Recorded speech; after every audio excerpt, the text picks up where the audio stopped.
I've titled this lecture Revolutions, Tyrants and Wars. It sounds like a terrible title, but that's exactly what it's about. I saw a woman sit upon a scarlet-colored beast full of names of blasphemy. Revelation 17, verse 3. Here is this church controlling this scarlet-colored beast. Revelation 13, verse 4 says, and they worshipped the dragon, unknowingly, of course, which gave power unto the beast, and they worshipped the beast, which has been defined as that power which ruled for 1,260 years, then received a mortal wound, and will rule again at the end of time. And we have identified it, basically, as Catholicism. And they worshipped the beast, saying, who is like unto the beast, who is able to make war with him? Yeah, they're all bowing down to this strange beast, the kings of the world and the high people of this planet. They pay homage to it. They worship it through their obedience and by giving them the power of the state to deal with any issue. Here is an interesting quote from Popery, Puseyism, and Jesuitism. At what then do the Jesuits aim? According to them, they only seek the greater glory of God, but if you examine the facts, you will find that they aim at universal dominion alone. You see, Rome had lost universal dominion, and the Protestant Reformation had been a major problem in this issue, a major problem. They have rendered themselves indispensable to the Pope, who without them could not exist, because Catholicism is identified with them. They have rendered them themselves indispensable to governors and hold revolutions in their hands. And in this way, either under one name or another, it is they who rule the world. You see, the papacy has crowned itself ruler of the entire world. The Pope is the ruler of the entire world. That's the Holy Roman Empire spread over the entire planet. Well, if we have a look at a century of revolutions starting from 1750 to 1850, we'll see the American Revolution in 1776, and we can ask the presidents that then ruled, who do they think were responsible for this revolution? Then there's the French Revolution, 1789, the Spanish Revolution, 1823, the Polish Revolution, 1831, the German and the Italian Revolution, 1848. By 1917, you had the Russian Revolution, and then basically it was time for war, 1914 to 1918, which made the Russian Revolution, by the way, possible, and World War II, 1939 to 1945. That's a lot of conflict on this planet. How much blood did not flow on this planet as a consequence of these revolutions? And why? Because one power wanted absolute control. And the Bible says the dragon gave it its power so that everybody should be subject to that power and to none other. Well, let's have a look at a brief chronology here. In 1717, we're dealing with this time period of terrible, terrible conflagration on this planet. The Masonic Grand Lodge of England was founded. England was a thorn in the flesh. It was a Protestant nation. So a Masonic Grand Lodge is founded to infiltrate this power.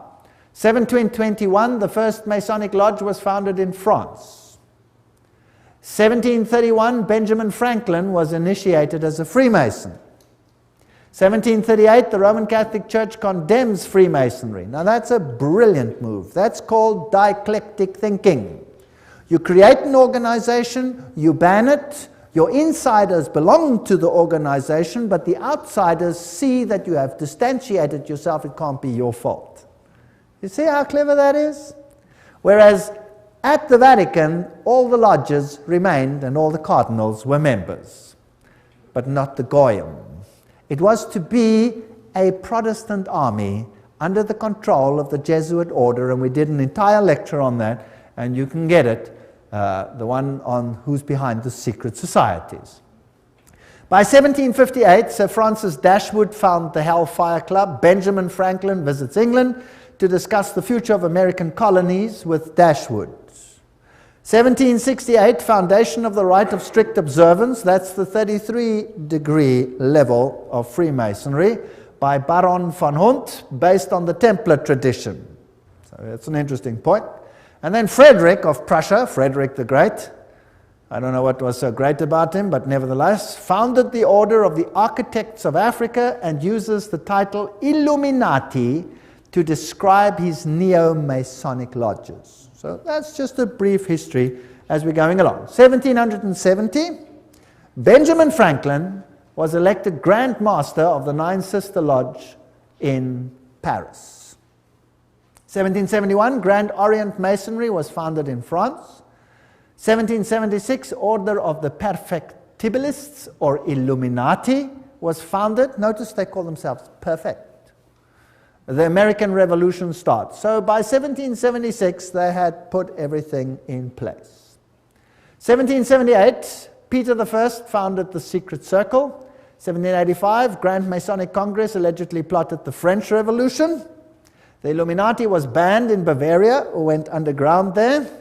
1789, French Revolution. 1784, Illuminist conspiracy to overthrow the Habsburg monarchs of the Holy Roman Empire. So the monarchies must go. The monarchies were often opposed to Jesuit rule, and they banned the Jesuits. Well, it was payback time. Nobody bans the power of the Roman Catholic Church. In 1816, John Adams wrote to President Jefferson, "Shall we not have a regular swarms of them here in as many disguises as only a king of the gypsies can assume, dressed as painters, publishers, writers, and schoolmasters? If ever there was a body of men who merited eternal damnation on earth and in hell, it is this society of Loyolas." They didn't mince words in those days, eh? Wow. That's the new Jesuits. There's the quote. Everything I say has got a quote. Now, many writers warned of this great conspiracy of the Jesuits. Samuel Morse, remember, the founder or the inventor of the Morse code, wrote, "The author undertakes to show that a conspiracy against the liberties of this republic, the United States, is now in full action. Under the direction of the wily Prince Metternich of Austria, who, knowing the impossibility of obliterating this troublesome example of a great free nation by force of arms, is attempting to accomplish his object through an agency, an army of Jesuits. The array of facts and arguments going to prove the existence of such a conspiracy will astonish any man who opens the book with the same incredulity as we did." So those are the people that the presidents believed were behind all these conspiracies. President Abraham Lincoln himself said the Protestants of both the North and the South would surely unite to exterminate the priests and the Jesuits, if they could learn how the priests, the nuns, the monks, which daily land on our shores under the pretext of preaching their religion, are nothing else but emissaries of the Pope, of Napoleon III, who was a high Freemason, of course, and other despots of Europe, to undermine our institutions, alienate the hearts of our people from our constitution and our laws, destroy our schools, and prepare a reign of anarchy, here as they have done in Ireland, in Mexico, and in Spain, and wherever there are any people who want to be free." That's quite a statement. 50 years in the Church of Rome, the priest Father Chiniki wrote, he used to be a Catholic and then became a Protestant, "This war would never have been possible without the sinister influence of the Jesuits. We owe it to Popery that we now see our land reddened with the blood of her noblest sons." Abraham Lincoln, 1865, 16th President of the United States. Lincoln's private letters that were burnt by his son Robert, restated by Charles Chiniki, who was the personal confidant of the President. In a letter dated 22 January 1870, Mazzini wrote to Pike. Now, Albert Pike is this high Mason who wrote this, the manual, if you like, of Scottish Freemasonry. He said the following: We must allow all of the federations to continue just as they are. It must appear as things are as they were in the beginning, with their systems, their central authorities, and diverse modes of correspondence between high grades of the same right, organized as they are at present, but we must create a super right, which will remain unknown, to which we will call those Masons of high degree, whom we shall select. With regard to our brothers in Masonry, these men must be pledged to the strictest secrecy. Through this supreme right, we will govern all Freemasonry, which will become the one international center, the more powerful because its direction will be unknown. Now, Albert Pike wrote a letter to Mancini, and that was dated August 15, 1871, in which he propagated that there should be a world order, a one order where all nations are under the control of one central organization. And in order to achieve this, they planned, and there are numerous quotes for this, so I've put a number on the screen because some will say, I don't trust this, I don't trust that, I don't trust the other. Here are references down there, there are references up there, there will be references in other slides, so it comes from different sources. He said, and this was, by the way, on display in the British Museum and could be seen there until it was taken away. The First World War, to overthrow the power of the Tsars in Russia, protector of orthodoxy, and bring about an atheistic communistic state. Did that happen? Yes. Now that was written long before this event. Long before this event. This was written in 1871. This war broke out in 1914. The Second World War, that's also written long before the event, to originate between Great Britain and Germany, to strengthen communism as antithesis to the Judeo-Christian culture, and bring about a Zionist state in Israel. Did it achieve this objective? Yes. In fact, after this war, Israel, in its present form, was reinstated under the protection of Britain. And then, interestingly enough, a Third World War, a Middle Eastern war involving Judaism and Islam, and spreading internationally. That's fascinating. Is that on the cards, or what do you think? Certainly sounds like we are on track. Well, here's another quote, just in case people don't like that quote. Mazzini with Pike developed a plan for 3 world wars so that eventually every nation would be willing to surrender its national sovereignty to a world government. The first war was to end the Tsarist regime in Russia, the second to allow the Soviet Union to control Europe, the Third World War was to be in the Middle East between Muslim and Jews and would result in Armageddon. Interesting. Now, how were they going to do it? Let's read what Albert Pike wrote about these wars and how they were going to be unleashed. He wrote, quote, "We shall unleash the nihilist and the atheist," so the destroyer and the atheist, "and we will provoke a formidable social cataclysm which in its horror will show clearly to the nations the effect of absolute atheism.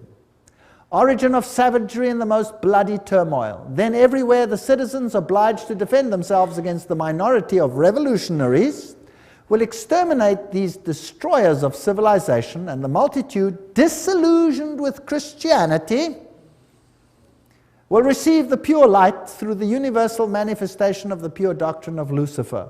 The destruction of Christianity and atheism, both conquered and exterminated at the same time." Wow, what a clever plan.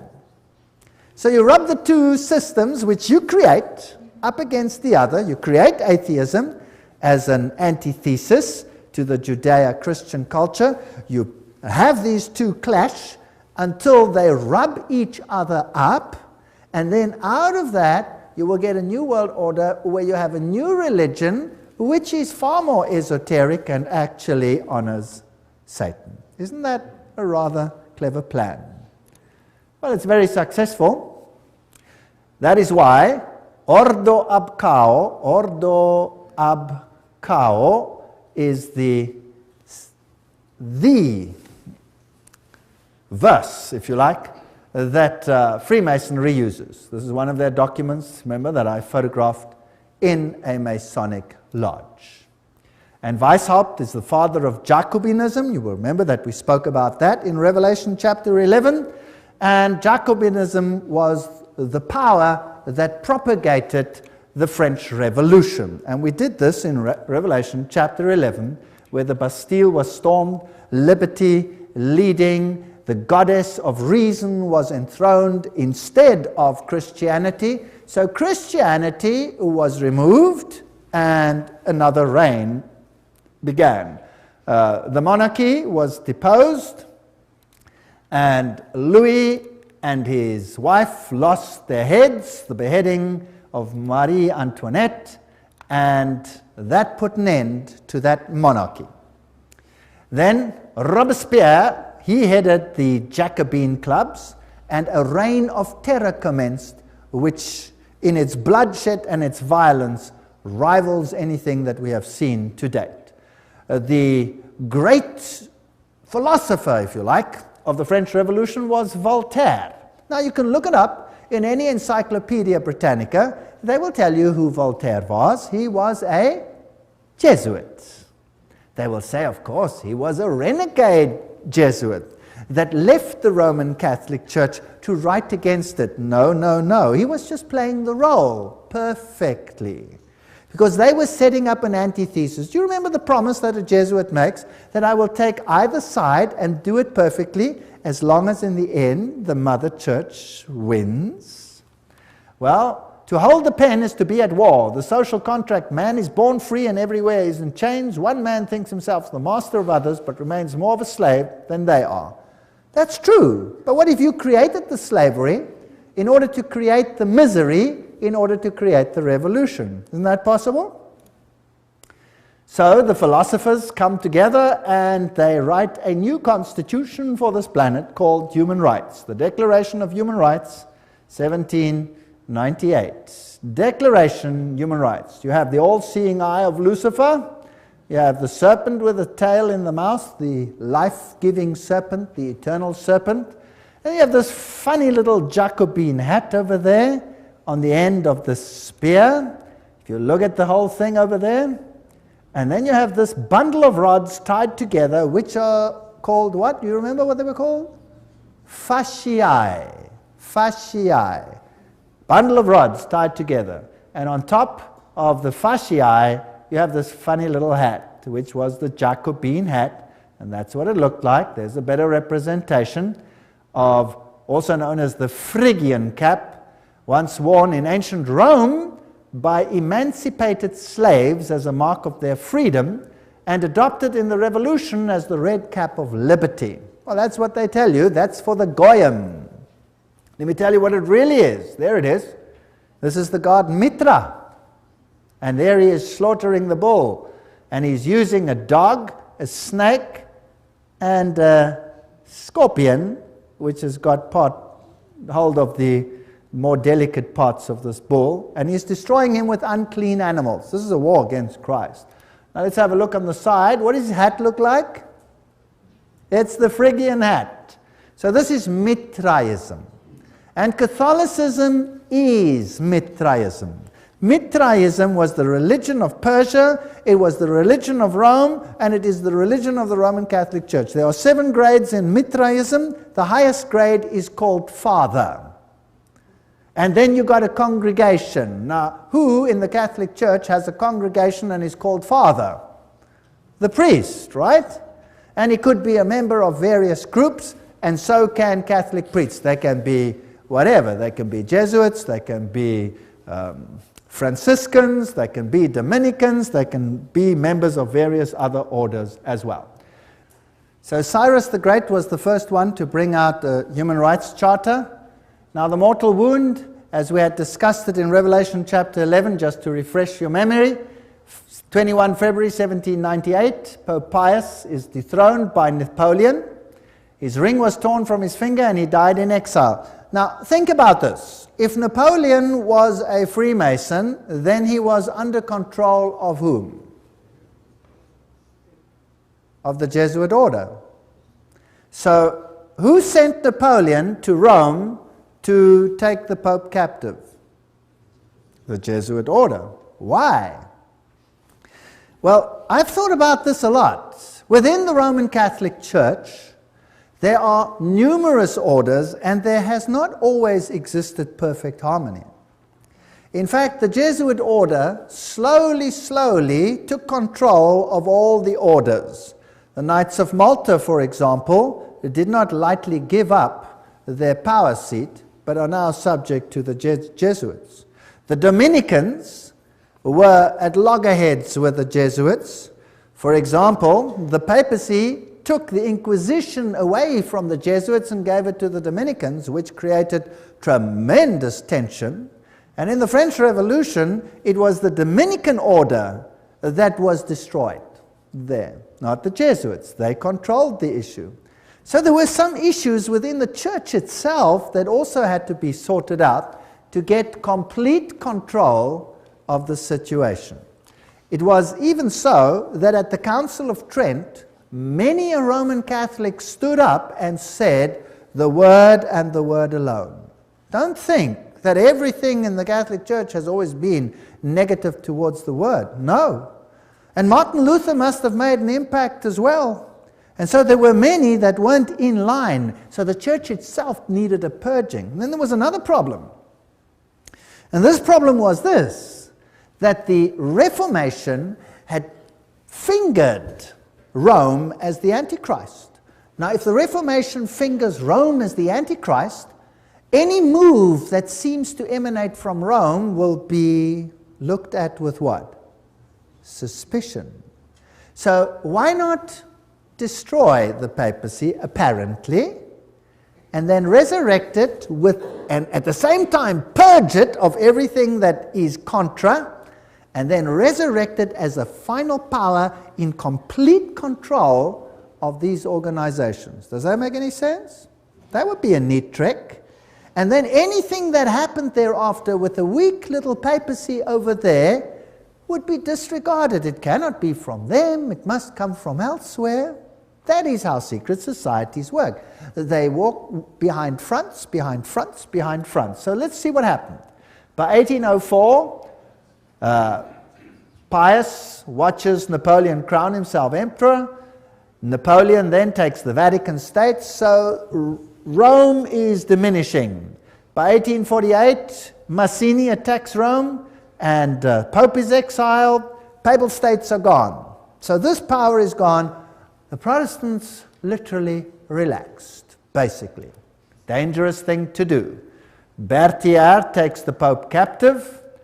Weishaupt and his fellow Jesuits cut off the income to the Vatican by launching and leading the French Revolution, by directing Napoleon's conquest of the Catholic Europe, and by eventually having Napoleon throw Pope Pius VII in jail at Avignon, until he agreed, note, as the price of his release to re-establish the Jesuit order. It had been banned, even in the Catholic Church, imagine that. So it had worked underground. This Jesuit war, or maybe it had been banned purposefully to make it seem as if there was a war. You never know, because these people are superb liars. But this is history, this is what happened. This Jesuit war on the Vatican was terminated by the Congress of Vienna and by the secret 1822 Treaty of Verona. There's the quote. Everything I say has got a quote. I'm not making anything up. After Pope Pius was released from Napoleon's prison, he formally restored the Jesuit order with a papal bull. Now that is the strongest worded statement that a pope can bring forth. In 1814, and the Pope added in this bull, if any should again attempt to abolish it, the Society of Jesus, he would incur the indignation of Almighty God and of the holy apostles Peter and Paul. So this could have been a ruse, it could have been a game, what could have been real, whatever the situation is, we will never really know until the curtain is removed one day. But religious freedom for all. And revolutionaries take to the streets and do what they feel they have to do.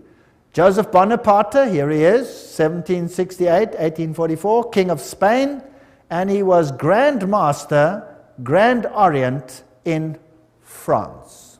So here you have all the Masonic connections. This comes from the Masonic book, Masonic sources.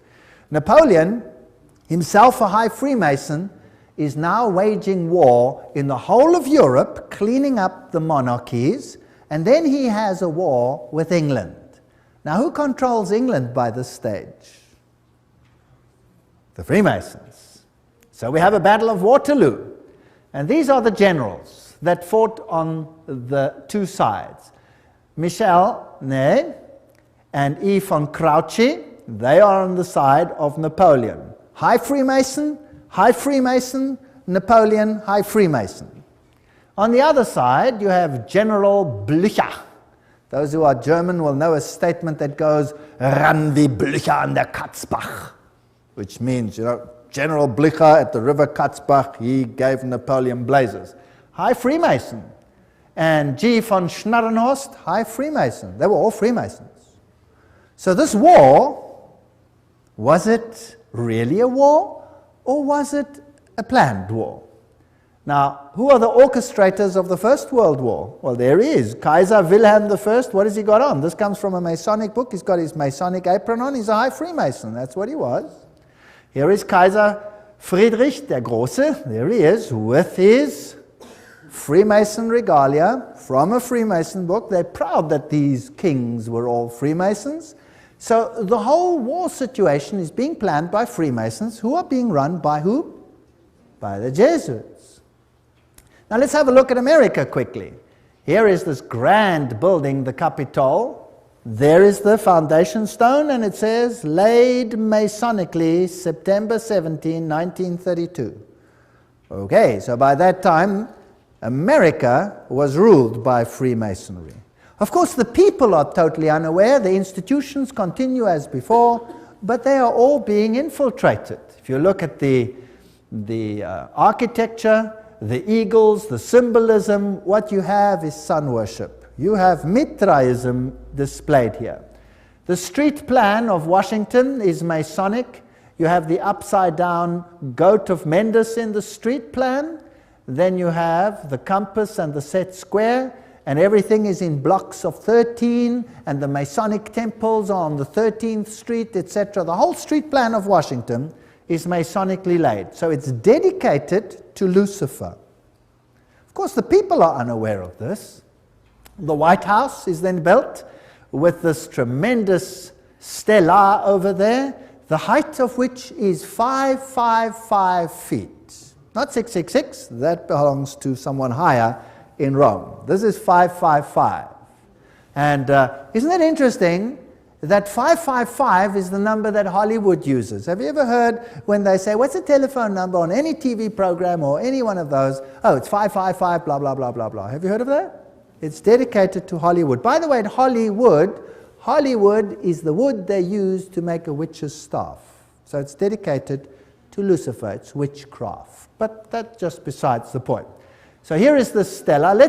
Who laid these foundations? The Freemasons. So let's ask them what it means. Here is the Encyclopedia of Freemasonry. You're going to get a better source from that. Obelisks were originally erected in honor of the sun god. The connection comes from the Egyptian worship of the phallus. So there stands a male, whatever, in the White House. So we don't have to go. It's dedicated to Osiris and to Isis. And anyway, that is the structure over there. The military structure is a pentagon, which is the high center of the pentagram, into which, for example, 13 witches would step in order, 12 around one, in order to propagate a curse. So this is also a witchcraft structure. So it's just a building, but it has certain connotations. Then France, the one that has this new philosophy for a new world, sends a gift to the United States, the Statue of Liberty. So let's ask UNESCO what it means. UNESCO says the 7 rays emanating from Mitra's halo, there's the god Mitra, symbolize the triumph of the forces over the forces of darkness. Now, you must understand that Lucifer says that Michael and his angels represent the forces of darkness, that Yahweh is the devil. Isn't that terrible? Do you remember that? We did that. And here, UNESCO tells us that the head of the Statue of Liberty is adorned with Mitra's 7 rays. The flame she holds is a sun symbol. So this is the torch of Lucifer. Because it doesn't matter whether Lucifer is male or female, he's androgenic in his story. Here is the foundation stone. At this site on August 5, 1884, the cornerstone of the pedestal of the Statue of Liberty, enlightening the world, that's illumination, was laid with ceremony by William so-and-so, Grand Master of Masons. And there's the Masonic sign. So the Statue of Liberty is Masonic. Everything will appear to be Masonic as we continue. Tex Mars writes, towering above the shimmering but polluted waters, she holds in her outstretched arm and her hand the torch of fire and light, a gift of the Masonic order. The modern inheritors of the Illuminati heritage of the Statue of Liberty was sculptured by Frederic Bartholdi, a member of the Masonic Lodge of Alsace-Lorraine in Paris, France. The statue is significant to the secret societies plotting the New World Order. There you go. Right, by 1854, Pius declared the Immaculate Conception of the Virgin Mary. Now, Mary she's always been there in Roman Catholicism, but now Mary is being placed into the very center and legitimized as the Mother of God and as an entity in heaven. In 1869, Pius summons the First Vatican Council, and in 1870, the Dogma of Papal Infallibility is published. Now we have another God on earth. And Ultramontanism triumphs. The Jesuits see to it that all power is concentrated in one man. What happens then? By 1917, the Russian Revolution. And you had this interesting Fatima message. There's a link with Islam there, but never mind, we'll come to that in the next lecture. Russia will be converted, the Holy Father will consecrate Russia to me. And then there was a vision of hell, and the third vision was that the present Pope would have an assassination attack, which happened. Now, it's not too difficult, if you've planned all these things from the beginning, to say what will happen. You see? Not too difficult. Now, let's have a look at the parallels between the Jesuit French and the Russian revolutions. They worked like this. Both revolutions were based on communist writings of Freemasons, Voltaire, Marx. The Jesuits perfected communism on their reductions in Paraguay. So in Paraguay, they tested whether this would work or not and perfected it there. Both revolutions plundered the state churches. Both revolutions ended the monarchies. Both the Bourbon and the Romanov dynasties had expelled the Jesuits. Both of them were gone. They weren't going to take this chance again. Both revolutions produced republics in form, but absolute monarchies in power, controlled behind the scenes by the people that were now in control. Both revolutions declared atheism as the religion of the state. Both revolutions carried out a reign of terror by an inquisitional secret police. And boy, was that some reign of terror. Millions died. Stalin is personally responsible for the death of millions of people. Both revolutions resulted in military dictators responsible for the elimination of dissenters. Exactly the same pattern. If it works once, why not use it again? The lesson learned on these Platonic republics there in Paraguay provided the groundwork for Marx's Communist Manifesto, by which every nation on earth would be reduced to granny reductions, thereby destroying the white Protestant middle classes while restoring the communal feudalism of the papal Caesar's dark ages. That's just a quote. Well, it's a bit sharp, but it more or less sums it up. So Karl Marx, by 1844, wrote the Communist Manifesto. That's when he wrote it. That's when it was published, 1848. By 1928, Papal Nuncio in Germany leads the Catholic powerful center party to the right and helps skyrocket Adolf Hitler to power. Now, who's Adolf Hitler? By 1929, Pius disbands the Catholic Party. It's done its job, and people are ready to vote. And in the same year, he crowns himself sovereign ruler of the world. What arrogance. Now the Pope is sovereign ruler of the world. In the same year, he signs the documents. Now a ruler has to have a country, and he gets his papal state back, the smallest state in the world. And the papacy now again qualifies as a political entity. Now, it had been dead, it was no longer a political entity, so the beast was mortally wounded, and now it gets its power back, and now it qualifies as a beast again. Its wound was healed, isn't that correct? That's why the San Francisco Chronicle, almost quoting the Bible, says that while they signed this document, the wound was healed in this display. Now we're ready for war. 1934. In Yugoslavia, an organization called the Ustashi is formed. What a disgusting organization. Founded, and they assassinate King Alexander of Yugoslavia. Now the Ustashi is a military organization with basically Nazi features, and they slaughtered the Serbs. They slaughtered the Orthodox people and forced them to become Catholic or to die. One of the two. And nothing is ever said about this tremendous slaughter that took place over here. 1941, Croatia declares itself independent, and the slaughter begins. This is the man who is now Pope, Cardinal Secretary of State, Eugenio Pacelli. There is his family, all of them Masonic connection, and of course they have the Banco di Romano at their disposal with Rothschild money. This man, does he have Masonic features? Yes. Here he is at his election. His cell number was 13, a very important number in Freemasonry. There he is in the Masonic triangle stamp that they produced. There he is with the Masonic sign, just as Anthony Sayer had it. And something else. From then on, the papacy wore the ephod, the little plaque that was also worn by the priests of Israel. Now, let's ask Albert Mackey, a 33-degree Freemason, to quote to us what this means. He says,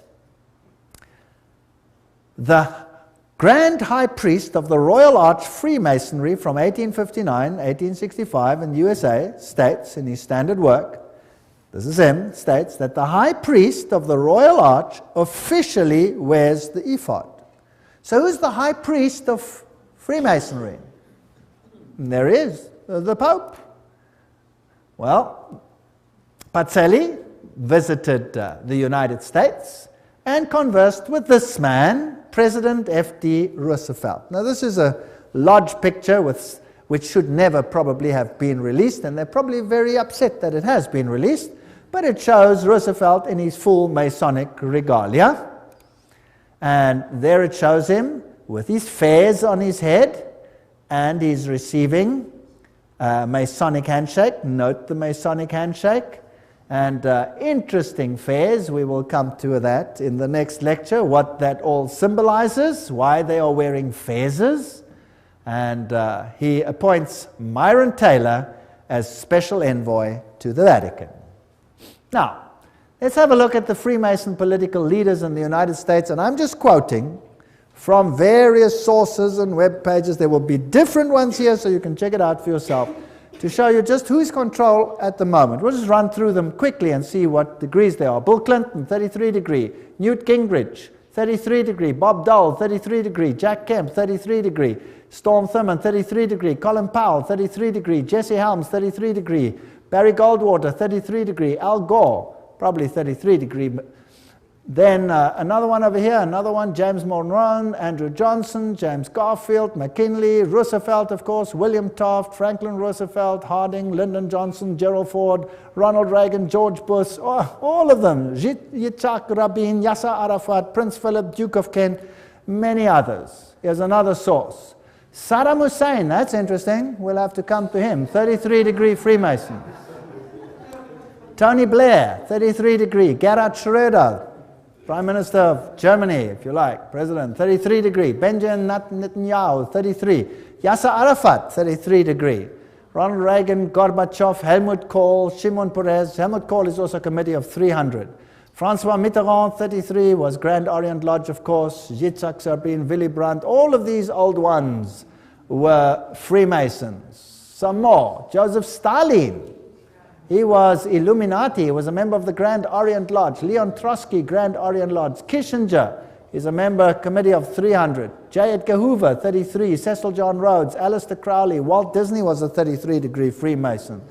Olive Palm, Al Gore, Tony Blair, Joseph Mengele. That's interesting. That's the mass murderer of the Nazis. He was Illuminati. Robert McNamara. You name it. They're all there. Billy Graham. Oops, sorry. Let's move on. Colonel John Glenn, Buzz Aldrin, everyone who's ever been up in space has to be a Freemason of the highest degrees. Edgar Mitchell, all the way through, Francis Bacon, Lord David Owen, all the negotiators, Richard Halbrook. I'm just running through some of them. Alan Greenspan, Peter Wallenberger, Queen Elizabeth is the queen of the Bilderbergers.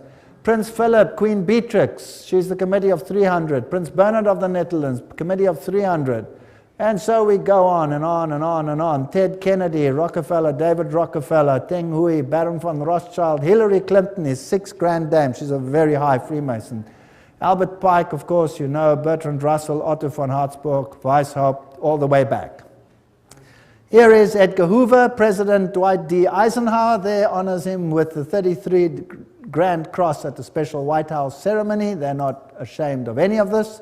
Here are just about all the presidents of the United States in the presidential gallery of the lodge. I photographed this myself. I went into the lodge, I went into the presidential gallery, I photographed each one of these.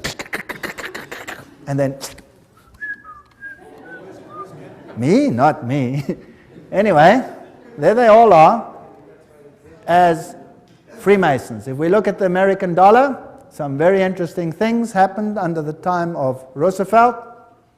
There is this symbol on the dollar, there's that symbol. We haven't got time for all of this. In God we trust, one. If you look at this symbol over here, it says Annuit Cuptus Novus Ordo Seclorum. If you intercalate the hexagram, then you'll have this A-S-N-O-M, which is a scrambling of Mason, Mason. If you go to the other side, it points to objects, and it then reads Arlto, you have Arlington. There's too much there to talk about, and many interesting things. If you go to the 1, and you go to the half moon, there's a little structure over there. Can you see it? It's a micro dot. You'll have to get a magnifying glass and look at it under a magnifying glass, and you'll see it's a little owl. A little owl. Owl in a half moon. And this over here you'll see is a spider's web. There's a lot of symbolism over here. Now if you go to the ancient coins, you will see that the deities were associated with the owl, and you will see that when we went to the Bohemian Grove, what did they worship there? The great owl of Bohemia, and you saw the presidents of the United States bow down to the owl of Bohemia. Quite a scary business. Now, looking at this symbol, you have the all-seeing eye of Lucifer. It is not yet on the base of the triangle. When it is placed on, he will have his kingdom. But that is Lucifer, annuit coptus, he God, novus ordo seclorum, new order of the ages. There are 13 levels over there. The bottom one is the date of the founding of the independence of the United States, but it is also the founding of the Illuminati. You have the spider's web, symbol of the new age. You have over here the band, the ribbon of Lucifer. You will see it over here in this Roman Catholic Church, where you have Anubis, the phoenix, symbol of Jupiter, the god Jupiter, and the skull and crossbones, and there you have the ribbon. You see it? Associated with Jupiter. That's on the flame. And all of these symbols tell us one interesting story. On the other side, you have this symbol. There are 9 feathers, there are 13 spears, there are 13 leaves, there are 13 pentagrams, shaped in the form of a hexagram. You have the eagle. You have this statement over here, a pluribus unum, out of many one. We're going to reunite all nations. So that's the symbolism of a new world order on the dollar. The world is going to be united under one central government, and that government is going to be in control of Lucifer, not Jesus Christ. Although Jesus Christ, of course, knows about it, permits it, and is ultimately in control. He tells us ahead of time that this is going to happen. And then the end of the story is that Jesus will reign on this planet.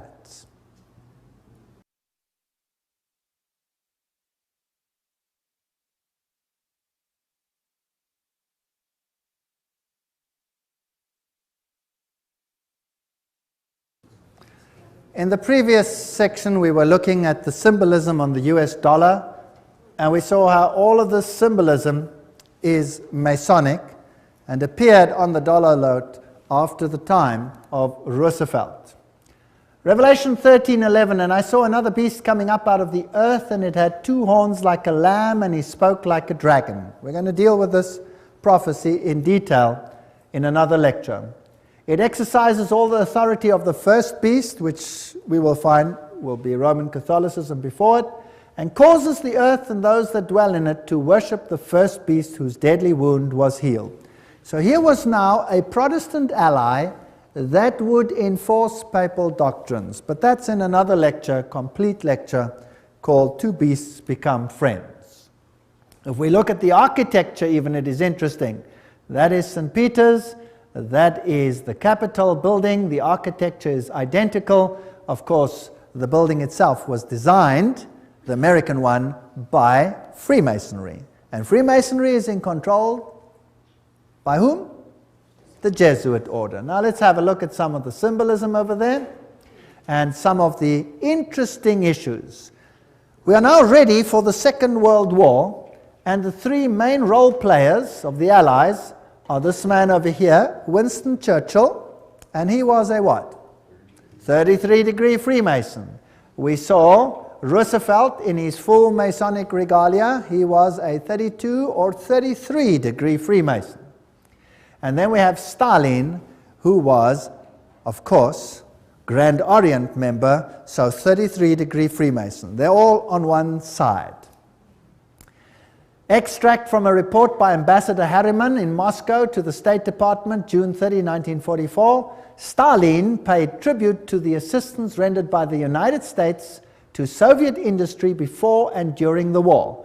He said that about 2/3 of all the large industrial enterprises in the Soviet Union had been built with United States help or technical assistance. The other third had been Britain. So who built the USSR? Who built it? The West. The West financed it and built it. Here you can see Winston Churchill in his Druid Masonic Lodge with all his Druid fellows around him. So these are genuine facts. This isn't just conjecture. Do you remember Pearl Harbor?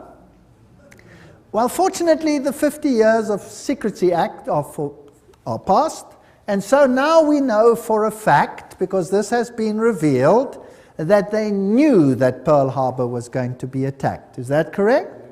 And they chose not to do anything about it. Why?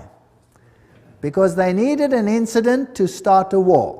The American Constitution was not going to permit them to enter a war. They needed an incident, and they created it. In fact, that is mass murder of their own people. Is that correct? Because they knew about it. This is public knowledge. It's in the news. The 50 years secrecy is up. Nobody can deny it anymore. It's a fact. So America, once before, has killed thousands of its own people to allow something to become possible that wasn't possible before. Once done successfully, do you think I could do it again? I wonder. What about the other side? Hitler. Hitler said, I learned much from the order of the Jesuits. Until now, there has never been anything more grandiose on earth than the hierarchical system of the Catholic Church. I transferred much of this organization into my own party. The SS was constituted according to the Jesuit principles. Himmler, head of the SS, was closely associated with the Jesuits through his father and brother. Hitler said of him, I can see Himmler as our Ignatius of Loyola. And Joseph Goebbels was also a trained Jesuit. So, the two sides, who controls them both? The same parties. This is called thesis, antithesis. Goebbels, Himmler, these people were Jesuits. They were fascists. Adolf Hitler, fascist, using the symbolism of the sun god, the Maltese cross, the symbols of the sun god. Here he is with Hindenburg himself, of course, a Freemason. This thing is all entirely planned. Gaining the youth on his side. One of the principal Catholic personalities to help Hitler to power was Franz von Papen. And Franz von Papen, of course, leader of the Catholic Party, helped to skyrocket Hitler to power. So the Catholic Church skyrocketed Hitler to power. And these are posed pictures. They have Masonic meaning, but we'll get to that later. The Reichsadler, chosen as the symbol, Masonic symbol. And the supposed happy alliance in the beginning, which then deteriorates. Here you see the salute with the Masonic activities associated with it. Here he is together with the church leaders, and here you can see the cardinals giving the Heil Hitler salute. So the church was very much involved with the Nazi movement. There is a bunch of cardinals giving the Heil Hitler salute. The Pope and the Führer, you will recall that even to this day there is tremendous anger about Pope Pius having now been declared on his way to sainthood because of his connection with the Nazi movement. Well, here is the new Reichsbischof Ludwig Müller, the Protestant one, who greets Adolf Hitler with a nice handshake. The previous one, the previous Protestant bishop, no longer lived because Adolf Hitler had him executed. So this one must have been a puppet on the religious side. So the Catholics and the Protestants next to each other. Now understand the war. Let's think about the war. Who is the problem in terms of the Roman Catholic Church? Firstly, the Orthodox Church in the East had been a problem. The First World War sorted that out.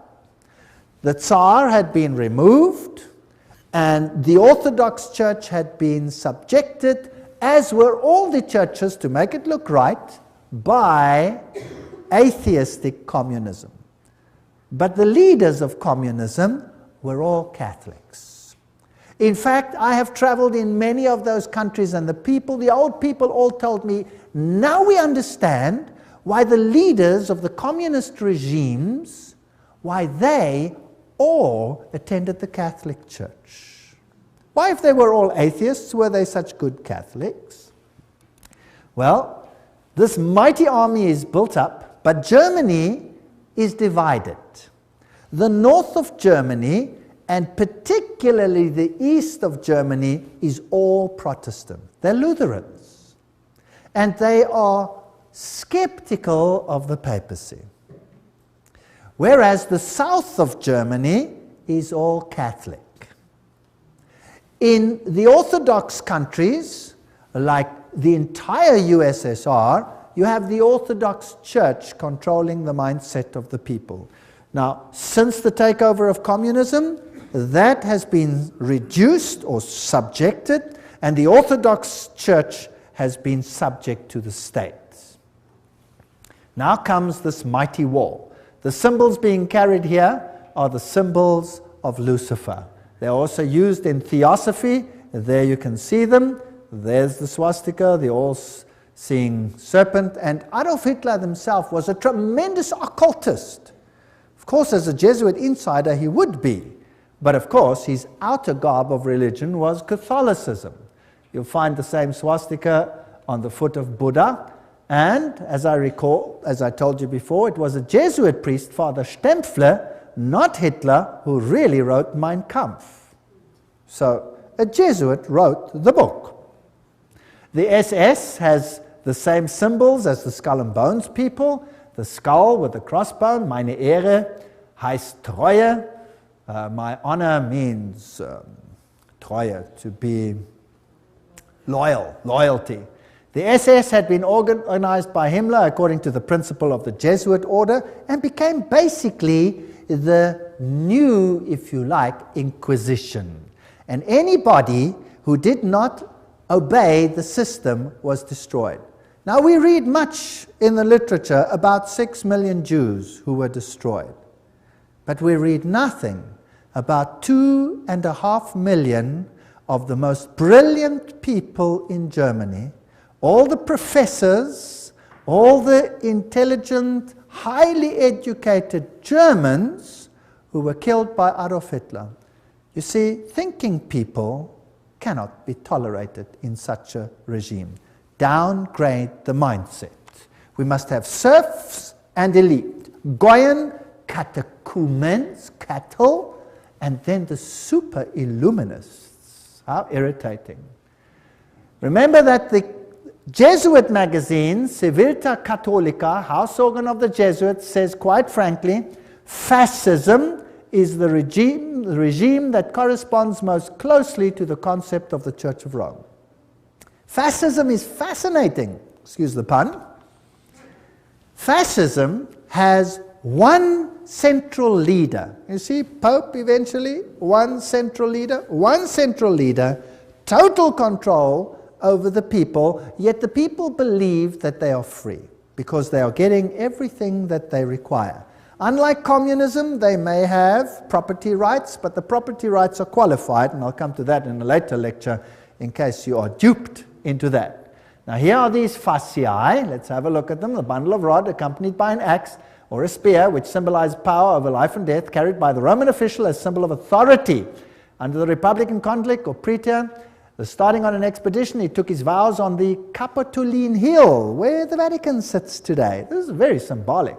He acclaimed imperator, in other words, a leader by his troops. He decked his fasci with a laurel, and on his return deposited the wreath upon the Capitoline Hill. Everything leads to Rome. Fascinating story.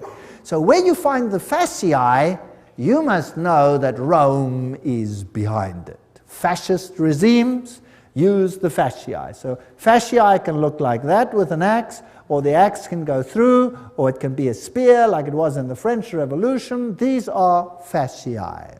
Now where do we find the fasciae? Well, in 1888, campaign poster of incumbent President Grover Cleveland, Benjamin Harrison defeated them, but later he won. Cleveland was re-elected to a non-consecutive term. There his eagle is standing on 2 fasciae. See it? Fascism, hidden in the United States. Do you know the United States should be as far as the East is from the West from fascism, isn't it? Well, isn't that fascinating? The US Capitol building, if you go right to the tippy-toppy, that's what you have. Fasciae, fasciae, fasciae, fasciae. So the United States eventually is going to become a fascist state. Nobody would have believed that 50 years, 100 years ago, 10 years ago, maybe not even 5 years ago. Today, what does it look like? Is there mighty state control over every single one, just like in the times of the SS? If you move, is there a new law coming out which will watch the people of the state? Yes or no? Yes, Patriot Bill, have you heard of that? All kinds of interesting laws coming out. Now, what type of government is that?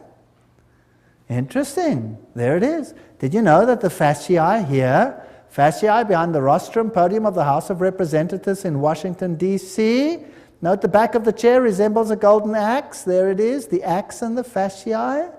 So they knew this all along. They're just waiting for the opportunity, biding their time. Ancient Roman coins with a fasciae. Here is a fasciae on the back of a dime in America with a flame there. Fasciae on a US dollar. And presidents sitting next to fasciae is Washington. Even Abraham Lincoln sat on a fasciae chair. Here's the insignia of the National Guard. It has fasciae. There are fasciae and the Statue of Liberty. Let's read what Anthony Sutton, remember this man who wrote about Skull and Bones, educated at the University of London, Göttingen, California, research fellow, Hoover Institute. This is an important man. Let's see what he has to say. How the order creates war and revolution. Talking now about Skull and Bones, which is the Illuminati, which is the Jesuits behind the scenes, as we have seen.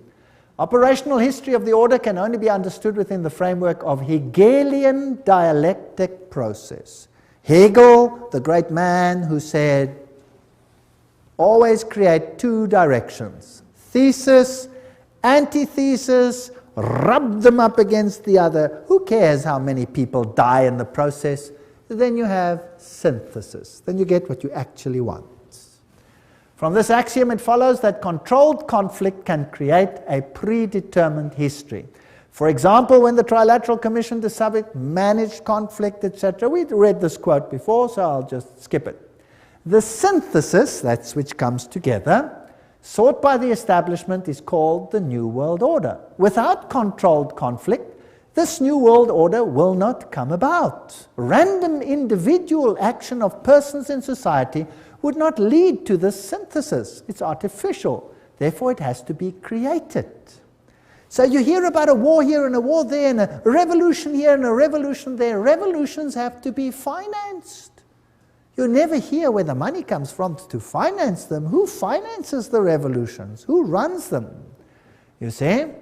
So you have Nazis against Soviet Unions, North Korea, North Vietnam, ad nauseum against the United States. The conflict built profits while pushing the world ever closer to a one-world government. Now, isn't it logical that that's what Satan wants? He wants a one-world government. So, in Hegelian philosophy, the conflict of political right and political left, or thesis and antithesis in Hegelian terms, is essential to forward movement of history and historical change itself. Have you noticed that every country has a left party and a right party? Have you heard about that? And your country has it too, otherwise there would be no point to vote, right? Two of them. Now, let's have a look how this is worked. President Woodrow Wilson made this statement. This is now a president speaking. Some of the biggest men in the United States in the fields of commerce and manufacturing know that there is a power so organized, so subtle, so complete, so pervasive that they had better not speak above their breath when they speak in condemnation of it. Aha, so here is a power that controls things. Karl Marx in Das Kapital posed capitalism as thesis and communism as antithesis. Now you'll have Jesuits clamoring for capitalism and you'll have Jesuits clamoring for communism. The clash of opposites must, in the Hegelian system, bring about a society neither capitalist nor communist. That's synthesis. Moreover, in the Hegelian scheme of events, this new synthesis will reflect the concept of the state as God and the individually as totally subordinate to an all-powerful state. If you don't do what the state says, sizzle fits. That's what Adolf Hitler practiced. 2.5 million Germans, sizzle fits, gone. What then is the function of Parliament? Now take note, I'm not saying this, I'm reading it. I get criticized for this statement. You cannot believe. Please don't criticize me. Write to these people. I'm just quoting. What then is the function of a parliament, a congress, for Hegelians? These institutions are merely to allow individuals to feel that their opinions have some value and to allow a government to take advantage of whatever wisdom the peasant may accidentally demonstrate. All right? Now let's see how Hegel puts it himself. This is now the great philosopher Hegel, where the politicians bow down to him. He says, by virtue of this participation, subjective liberty and conceit with their general opinion, individuals, can show themselves palpably efficacious and enjoy the satisfaction of feeling themselves to count for something. In other words, we're just idiots. So if you vote, who are you voting for? I'll tell you who you're voting for. I always say this. They vote for the devil in pink or the devil in blue. The vote makes no difference. It's a joke. Politics is a joke. War, the organized conflict of nations for Hegelianism, is only the visible outcome of the clash between ideas. As John Dewey, the Hegelian darling of modern education system, puts it, he's in control of the whole new world education. War is the most effective preacher of the vanity of all merely finite interests. It put an end to the selfish egoism of the individual, by which he would claim his life and his property as his own or as his family's. Did you get that? Now surely Rome doesn't think like that. Oh, I'll show you papal bulls which will make your hair stand on end. New ones. Compare this to the spirit and letter of the Constitution of the United States, which says absolutely the opposite. All right? So for these elitists, the state is supreme, and a self-appointed elite running the state acts indeed as God on earth. The rest are catechumens, cattle, goyim.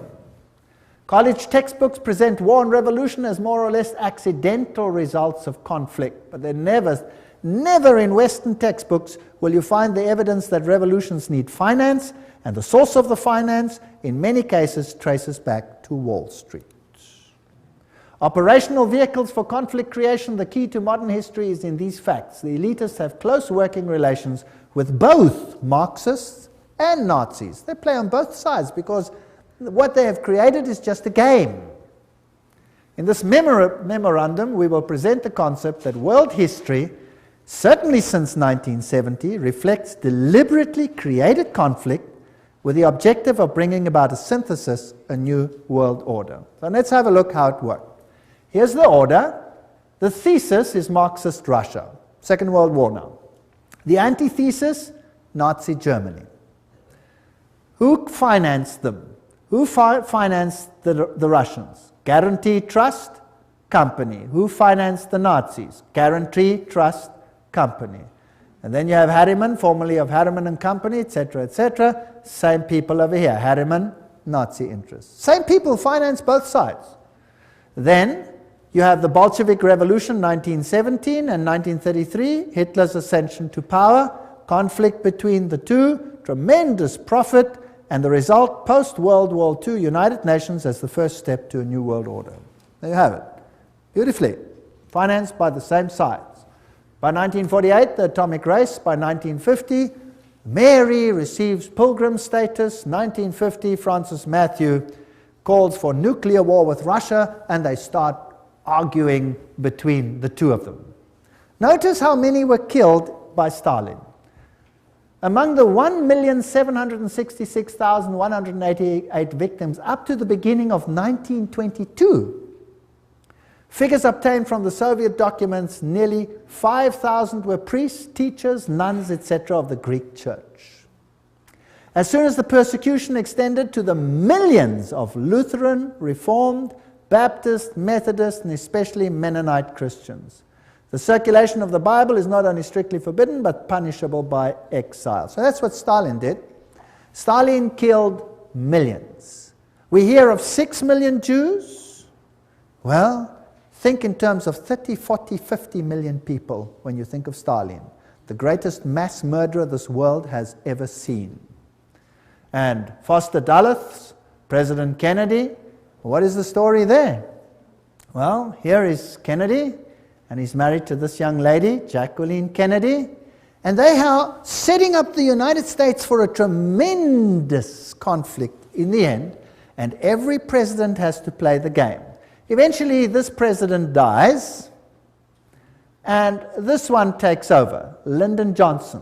But did you know something interesting?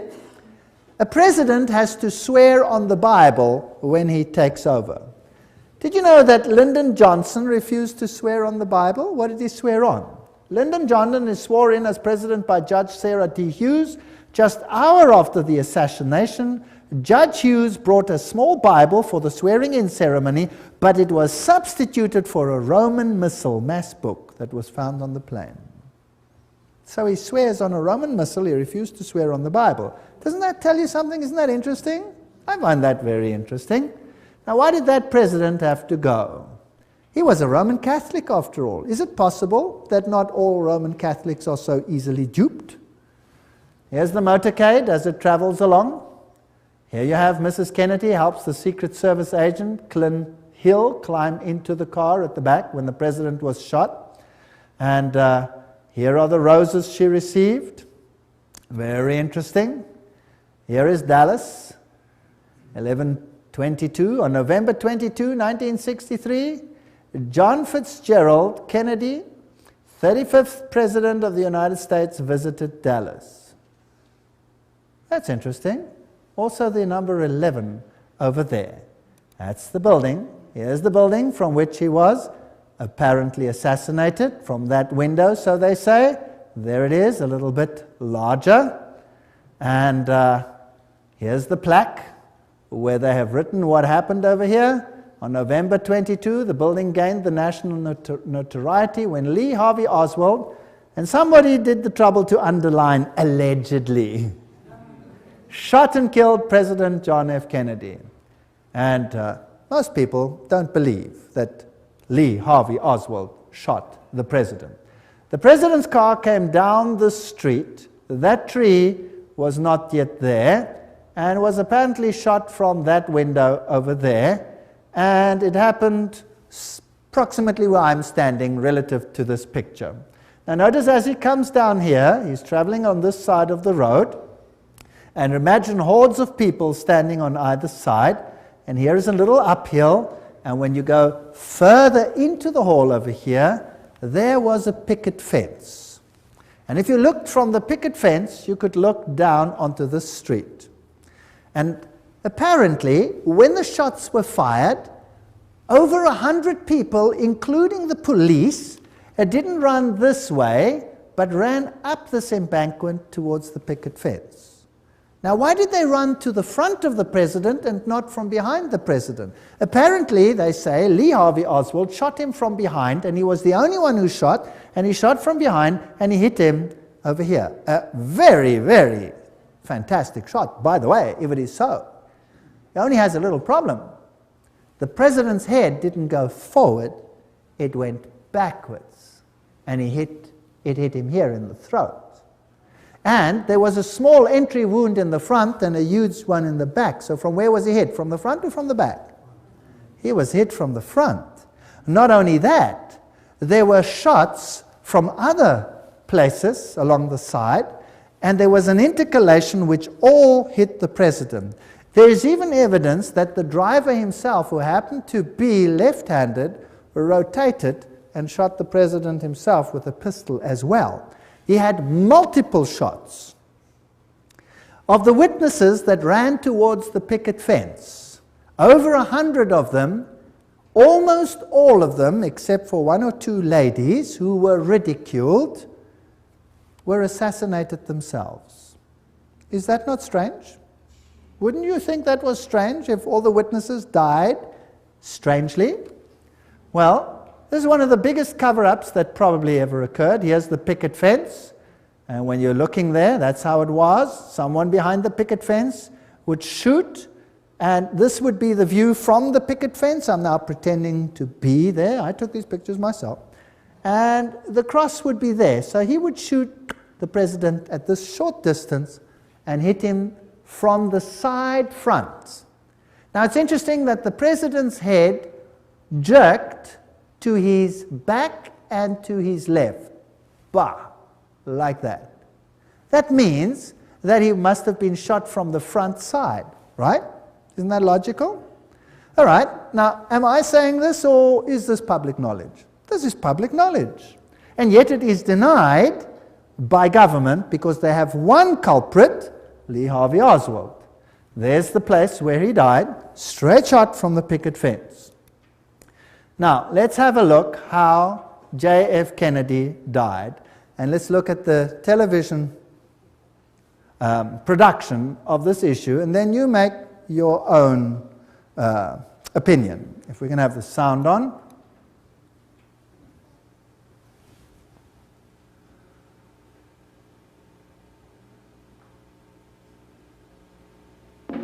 Let's go back to that day in Dallas.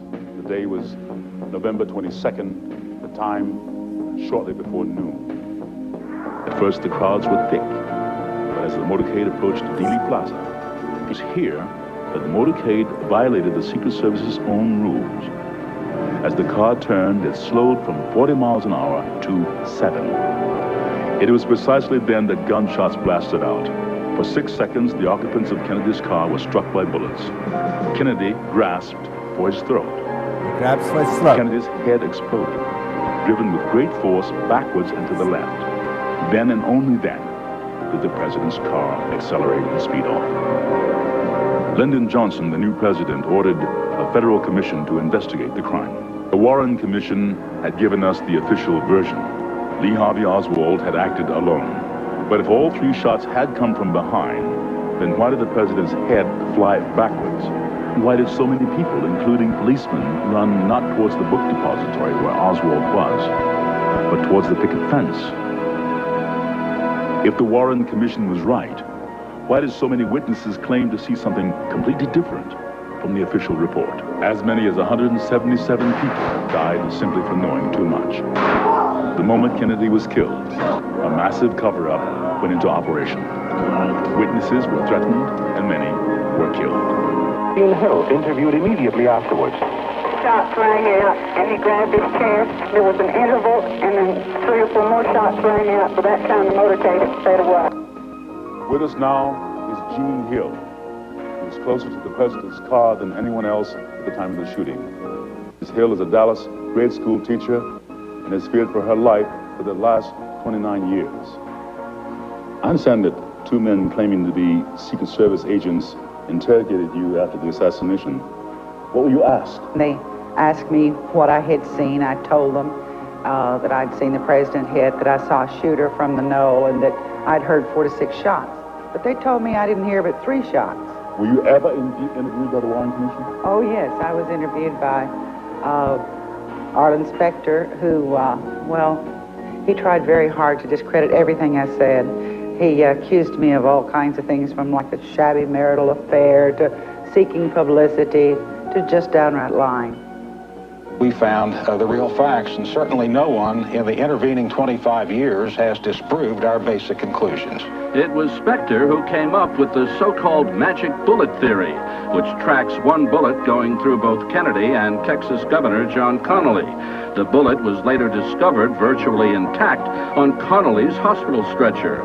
The truth, had it been known, had it come out, it was revealed there was a conspiracy. Conspiracy to kill the president needed a scapegoat, a patsy, someone who would take the blame. There were many things you weren't supposed to see, like the paraffin test given to Oswald. It proved conclusively that Oswald had not fired a rifle that day, or the spy camera found in Oswald's possessions, issued to him by the U.S. government, or Oswald's letter to a Mr. Hunt requesting his next assignment. The only Hunt we know of in this case is Howard Hunt of the CIA, who shared the same office with Oswald in New Orleans. The office belonged to Guy Bannister, formerly with the FBI. Not only was this addressed on Oswald's supposedly pro-Castro leaflets, but the account Oswald used to print the leaflets belonged to the CIA. Howard Hunt with the CIA, Guy Bannister with the FBI, and Lee Harvey Oswald, all in the same office.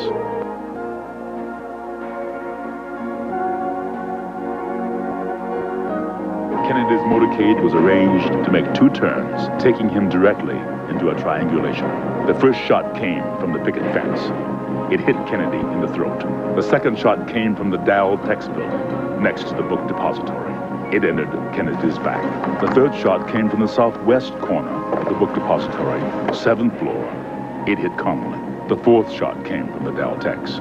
It narrowly missed, hit the curb, wounding a bystander. The 5th and 6th shots were fired almost simultaneously, from the depository and from the picket fence. Both hit Kennedy in the head, one from above, moving him forward. Then, an instant later, one from the front, tossing him back.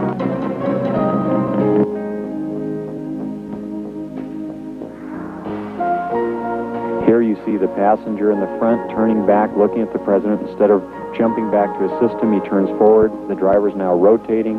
The weapon comes into view and he fires. You'll see this repeatedly in these sequences. Kennedy's been shot in the throat. He's leaning to his left. The driver now begins to rotate. His left arm comes over his right shoulder and he fires now. Again, you see the driver rotate. You see the weapon come into view. He's rotating again. The weapon is in view. He fires. You can clearly see his head turning and his arm and the weapon extending into view over his right shoulder.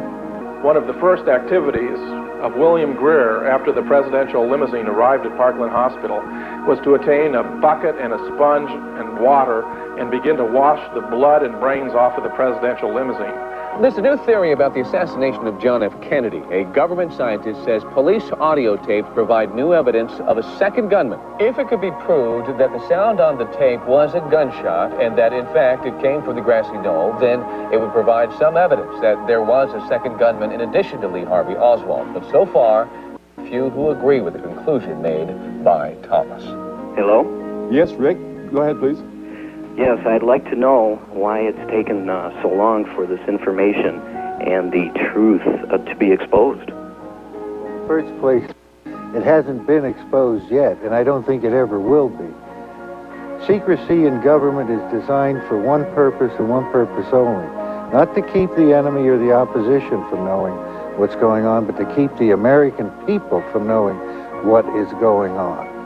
And all the evidence that exists, or might have existed, that would implicate the government in Kennedy's assassination, you can be sure that evidence is now destroyed. And so even if everything is released now, the chances of solving the Kennedy assassination and attaching the blame to the guilty parties is almost impossible.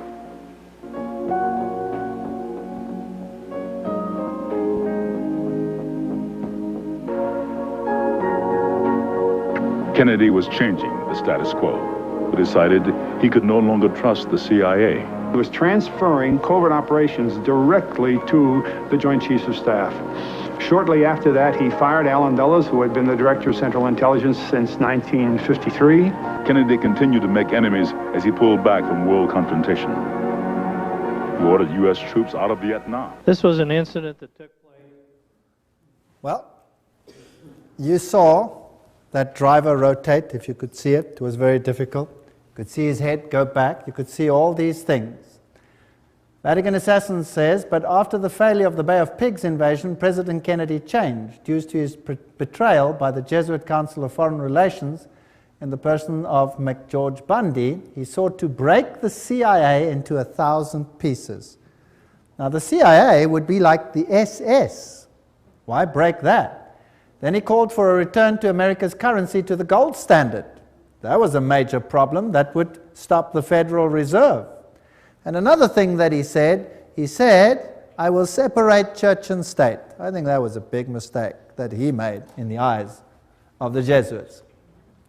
Remember that Loyola said, finally let all with such artfulness gain the ascendant over princes, noblemen, and magistrates of every place, that they may be ready at our beck even to sacrifice their nearest relations and most intimate friends when we say it is for our interest and advantage.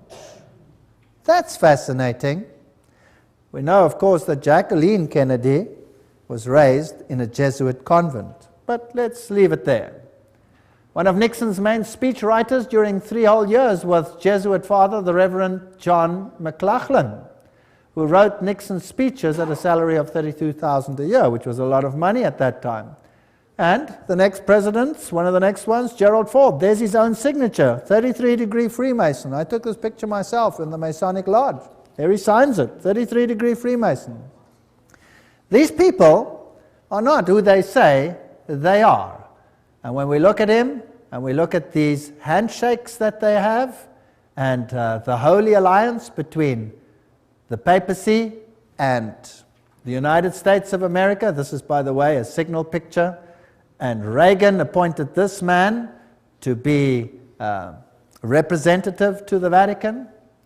So by 1987, Pope John Paul visits the United States. President Reagan meets him and he says, As you exhort us, we will listen. This is not separation of church and state.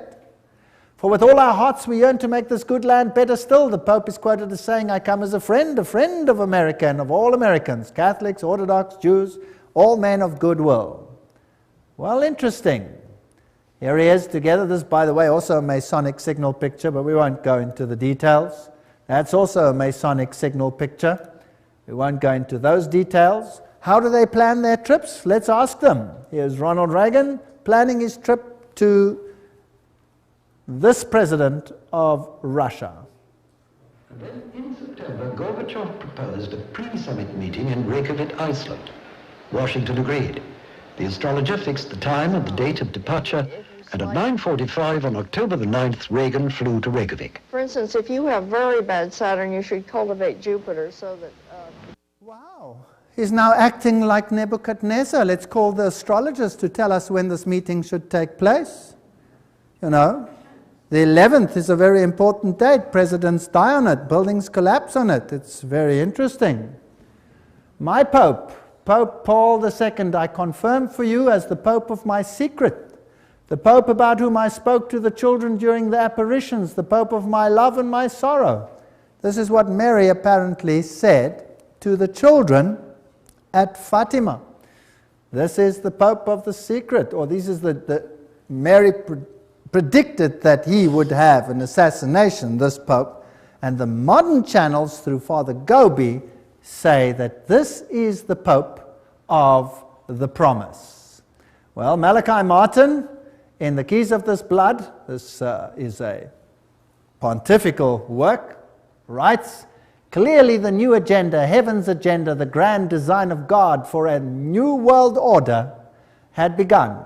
And Pope John Paul would stride now in the arena of the Millennium Endgame as something more than a geopolitical giant of his age. He was and remains the serene and confident servant of the grand design. There's another Masonic language. He's going to be the head honcho, the main man. All this bloodshed, all these wars. In Germany, what happened? What did the war do in Germany, the Second World War? In Germany, the north of Germany was devastated. It was firebombed, which was illegal according to all conventions. They threw firebombs on the north of Germany. Hamburg was gutted by firebombs. Now, firebombs don't just destroy military targets. What do they destroy? They burn human beings alive. So it was targeted to destroy the people. And then East Germany, the entire Protestant conclave was cut out and handed over to Soviet Russia for 2 generations of enforced atheism. Today there's no Protestant left anymore. Protestantism has been destroyed. The Orthodox Church has been subjugated. All of them are subject to Rome. Millions of Serbians died. Millions. It has been a slaughter in the last centuries such as this world has not seen. Why? To gain full control of the world. Here is Gerard Newkirk states, over the last 2 decades, in particular during the Reagan years and the last 2 with George W., the United States is looking less like a democracy and more like a highly evolved fascist creature. Isn't that interesting? I'm not saying this, I'm just reading it.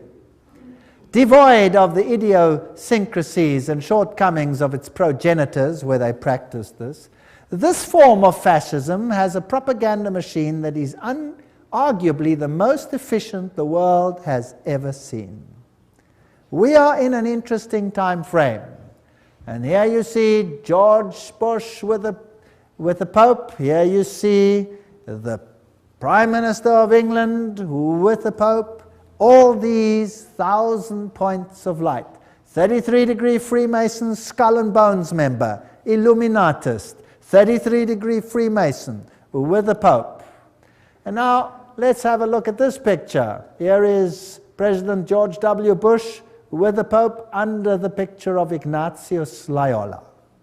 Who's going to be the great spiritual leader of the New World Order? Please note this picture. The Pope sits on the altar of Chorazim. This is when he visited Jerusalem and Israel recently. Israel. The backdrop depicts Christ with an open book that reads, "Love your enemies, I will come soon." What else do you see on his throne? An upside down cross. There's the Pope too with an upside down cross. Symbol of Lucifer's victory over Jesus. This is a sad state of affairs, and we looked at the teachings of Illuminism, we looked at the teachings of the Masonic order, of the secret societies, and we saw that Lucifer was their god. They said so themselves. And what do we have to do? Come out of her, my people, that you not be partakers of her sins.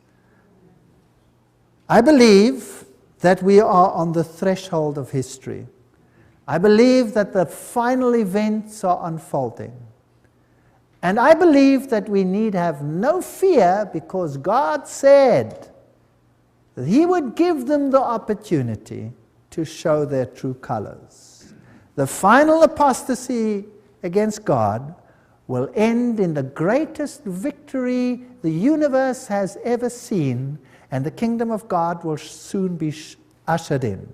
If you thought that this was long in the future, I have news for you. It is at the door. Jesus is coming soon. Thank you.